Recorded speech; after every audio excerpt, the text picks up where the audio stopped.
What if I told you there is a technology that could completely change how money, data, and trust work online, and you've probably already heard its name, but never really understood it?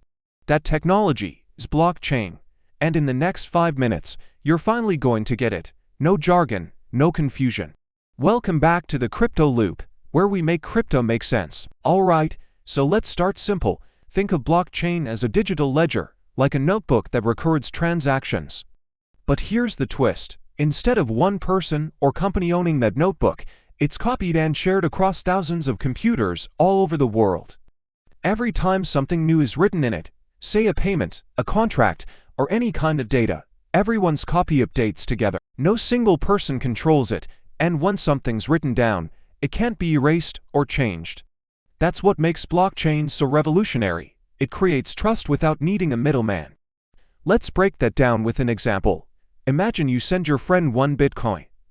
In a traditional system, your bank would check your balance, approve the transaction, and move the money. But in blockchain, there's no bank. Instead, thousands of independent computers, called nodes, check your transaction.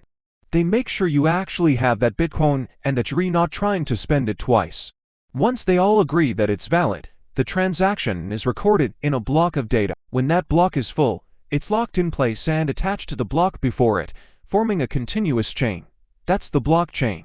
Each block has a unique digital signature from the one before it, so if anyone tries to change something in the past, the whole chain breaks instantly.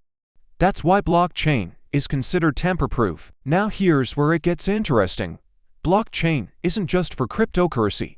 Sure, Bitcoin made it famous, but the technology itself can do so much more. It can track products in a supply chain so you know exactly where your coffee beans came from. It can secure medical records so patients control their own data. It can even be used for transparent voting systems where no one can cheat the results. And of course, it powers NFTs and smart contracts, digital agreements that execute automatically when certain conditions are met. Think of blockchain as the foundation for a new kind of internet, the Internet of Value. The first version of the web let us share information. Blockchain lets us share value, safely, directly, and globally. Now, before you think it's all perfect, there are challenges.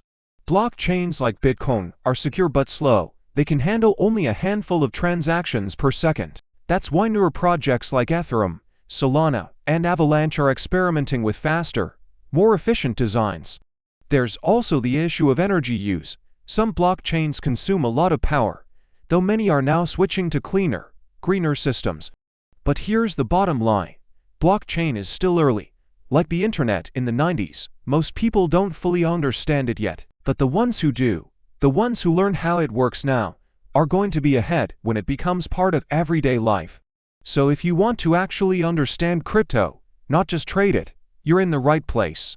This is the Crypto Loop, where we break down the complex world of blockchain, Web3, and digital assets so anyone can keep up with the future of finance. If you got value from this video, hit that like button and drop a comment telling me what part of blockchain still confuses you.